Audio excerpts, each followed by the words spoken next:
Want 5-star service from a financial institution you can trust? Whitney Bank has you covered with nearly 200 locations across the Gulf South and products for businesses of all sizes. Learn more at HancockWhitney.com. Member FDIC.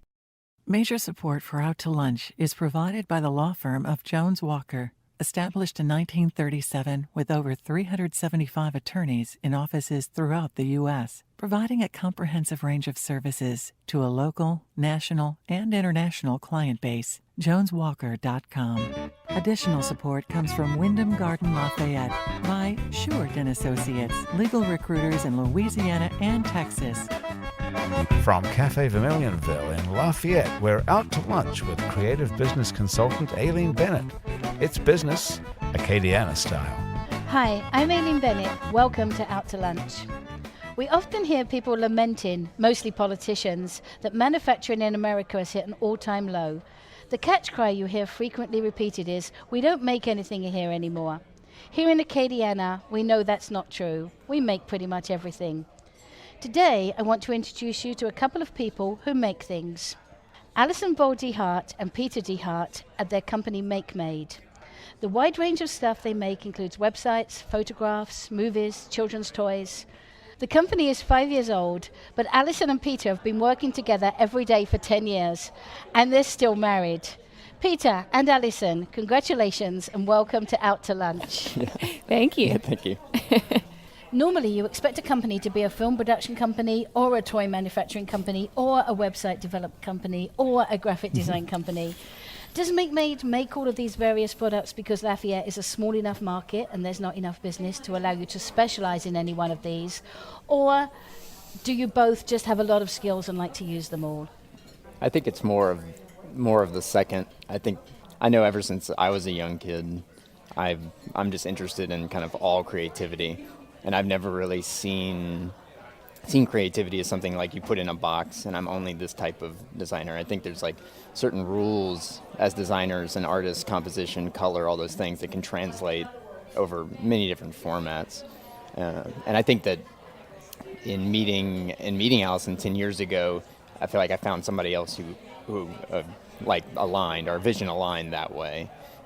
And so I never really saw us as a filmmaker, and I guess once I had met you, I knew you did film and you were a photographer, but then you were sketching and we started doing more graphic design, and then we were playing music, so it's like... Yeah, to me, is like we think of it more of like a creative problem. So there's a creative problem that needs to be solved, and what are the tools that we can develop over time in our toolbox to use and apply to any project.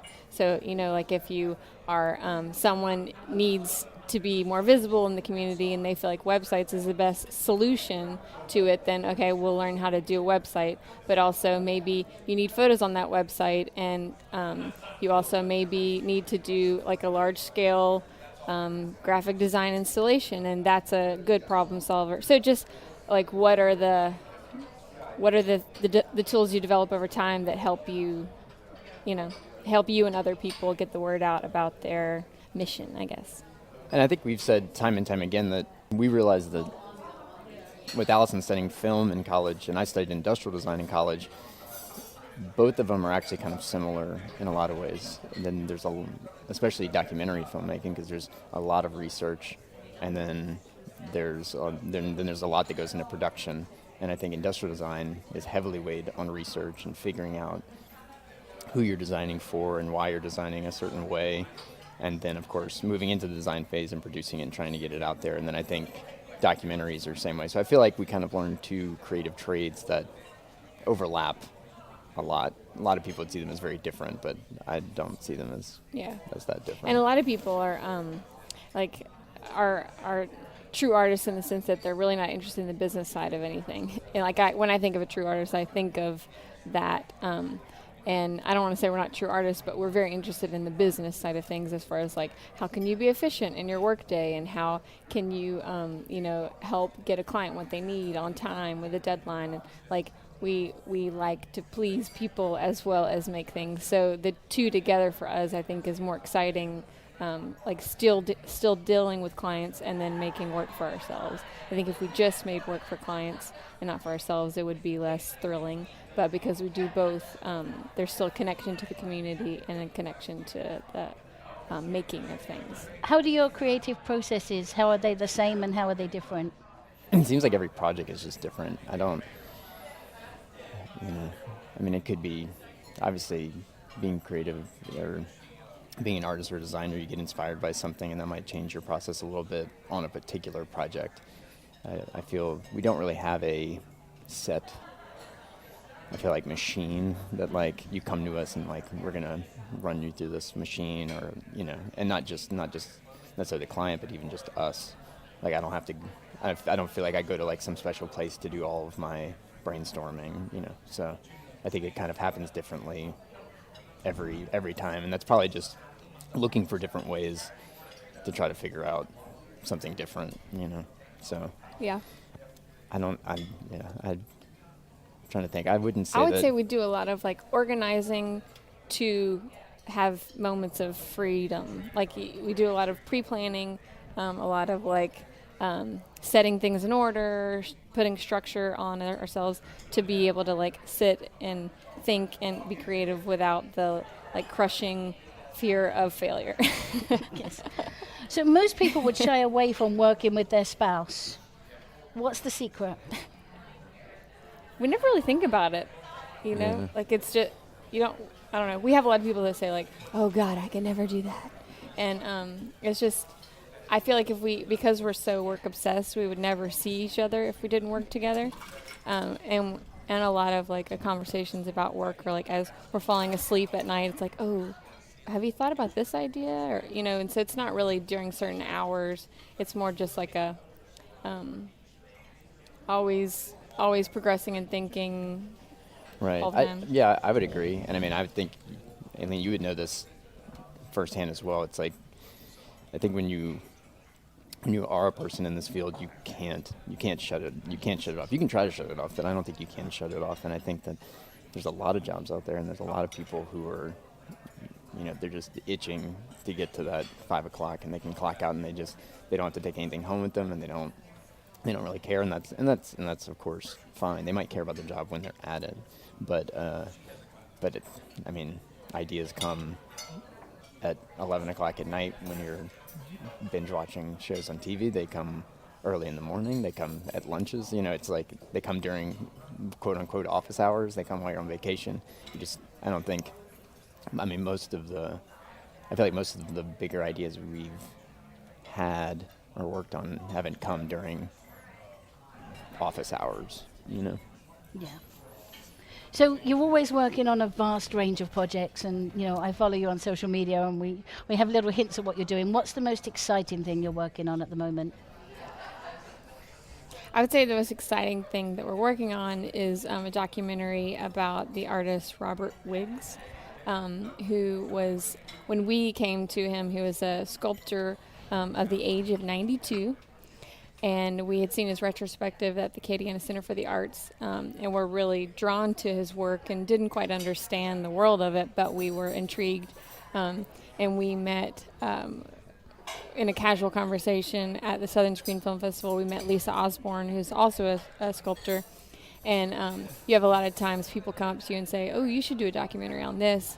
And it's always something that shouldn't not be always not always, yeah. but most of the time, Yeah. It's like like I always say, it's like you need to do a documentary on my cousin who kills rats for a living. He's like, he has some interesting stories, and he has interesting stories, I'm sure. Yeah. But it's like, I don't know if I can invest that time right now. But this was like one of the first projects where somebody. And she was like, you should do a documentary on Robert and Betty Wiggs, and we were like, yes, do you know them? Could you connect us? And so she connected us and helped us kind of get started on it. And then we spent 2 days with him and Betty at their home. And this was 3 years ago. 3 years ago. At the time. And then soon after, things kind of changed in their lives, and she passed away, and we went back and filmed again with him, and then he got moved into a nursing home. So, and then eventually he passed away, and so once all that happened, we kind of had to like sit and regroup and figure out, understand his work more, and the world and his thought process, and then kind of reimagine how we would tell the story now that we have all that knowledge and that understanding of his work. And we were thrown into it rather quickly. Yeah. I don't think we knew what we were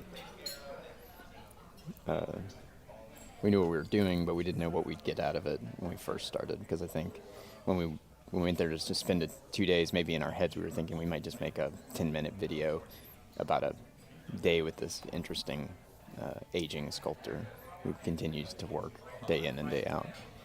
And then I think it just, like Allison said, it just evolved from there. And so now I feel like I understand it. I still don't fully understand it because it's kind of high concept art, and it overlaps into science. He's made a scientific discovery through his art just because of basically viewing the world slightly differently and drawing. And he's made one scientific discovery, and he should be in the company of some other great scientists, but he's kind of unknown about, which is kind of sad. But the problem is he was an artist, he wasn't a scientist, and so he didn't have the right colleagues to help publish his work. He wasn't being recognized he was still at some point it was like being recognized by the science community, but most of the time he was still just a man with an art degree. He was just an artist. So it's hard to know with you guys what to talk about next because you do so many things, but I kind of have a crush on your toys. Tell me about them. How did they come about? How did their names come about? And describe them to our audience. Well, when I first met Peter, I knew that he did product design, and then as I got to know him, he was like, what I really want to do with my life is make toys. And I was like, okay, interesting. And then he revealed, like, I have, 500 action figures, 500 plus action figures. And you still married him. Probably plus, yeah. I'm always like, we need to build a room for these action figures. So James Vanway and I are going to open a museum. Yeah.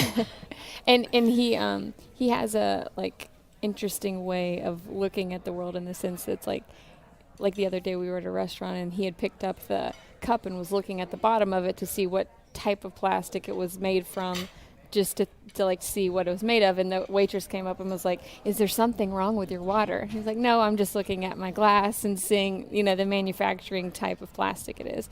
And then he's always really interested in how things, fit together and what's the mechanism that turns it. And so from my understanding, you've always wanted to make toys. And but the idea of making toys on a large mass manufacturing scale is kind of depressing when you think about the idea of like adding to the world of stuff that already exists.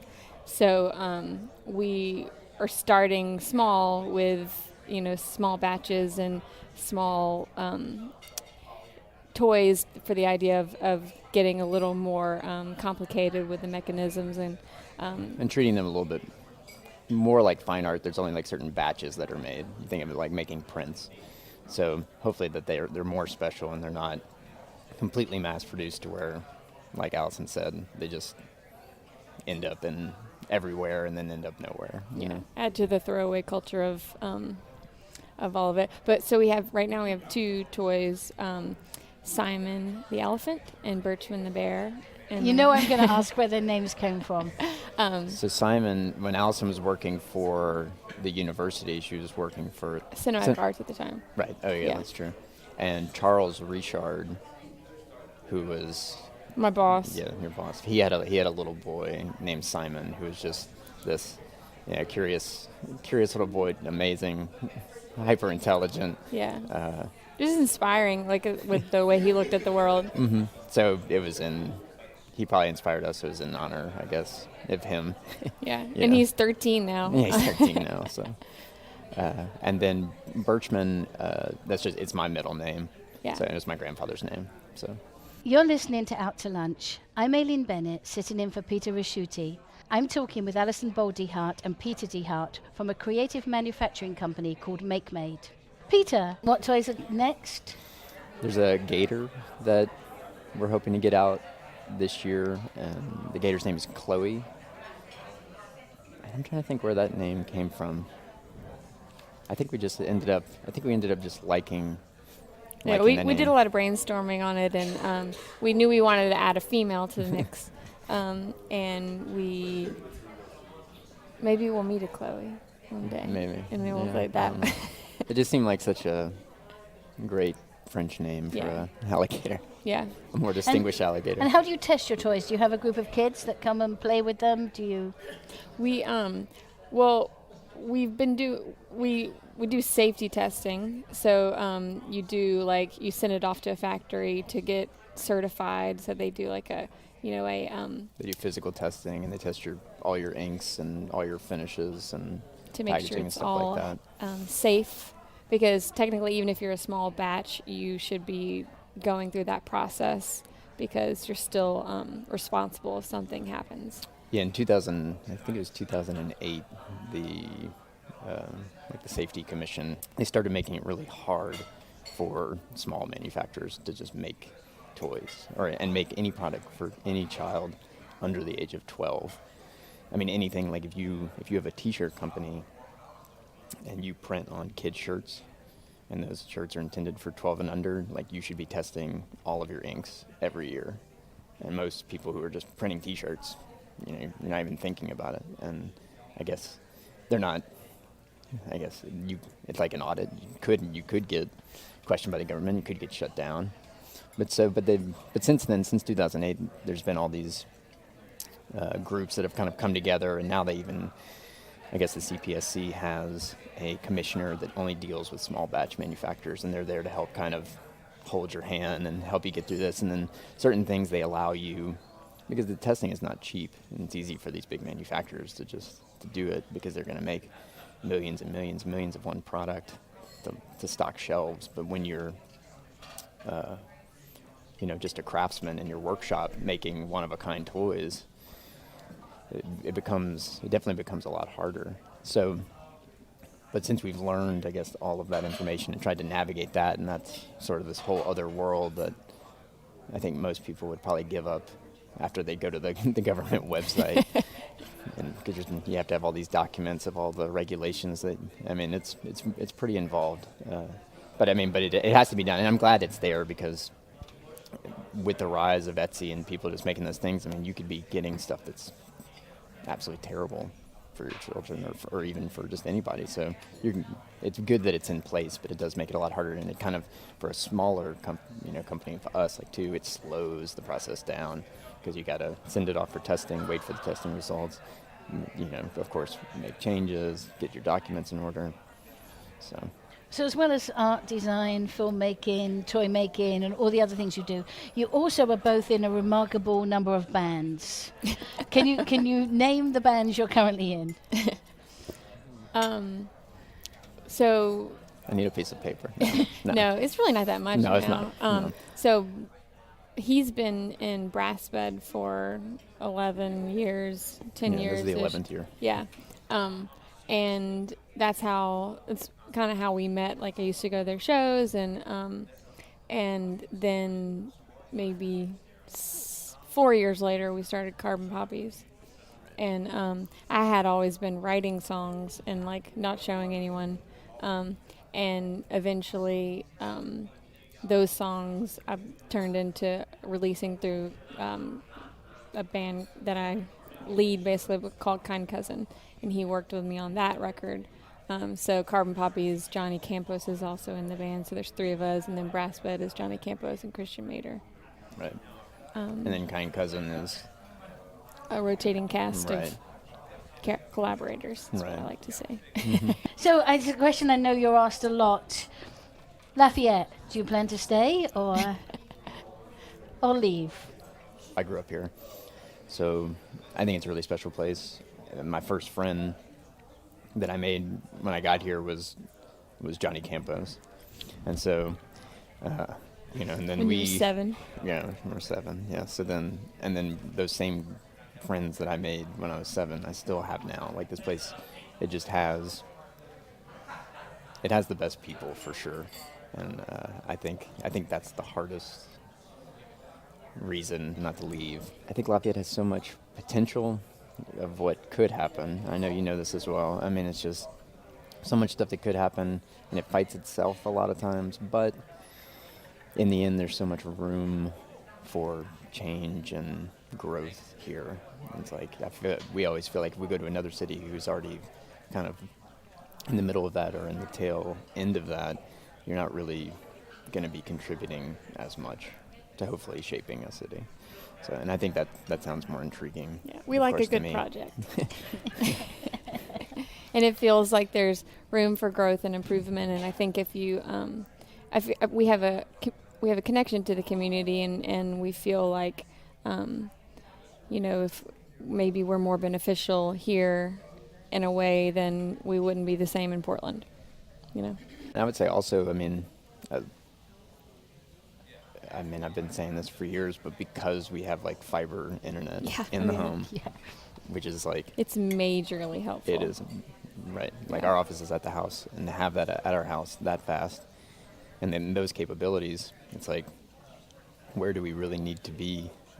We can communicate, upload, do anything that we need to do, and we can travel any place to do work. So it's really, I think in this day and age, I don't think you necessarily have to be in those major cities anymore, unless you want to be. I don't think Lafayette would let you guys leave anyway, so we need a retainer, and maybe I think we could arrange that.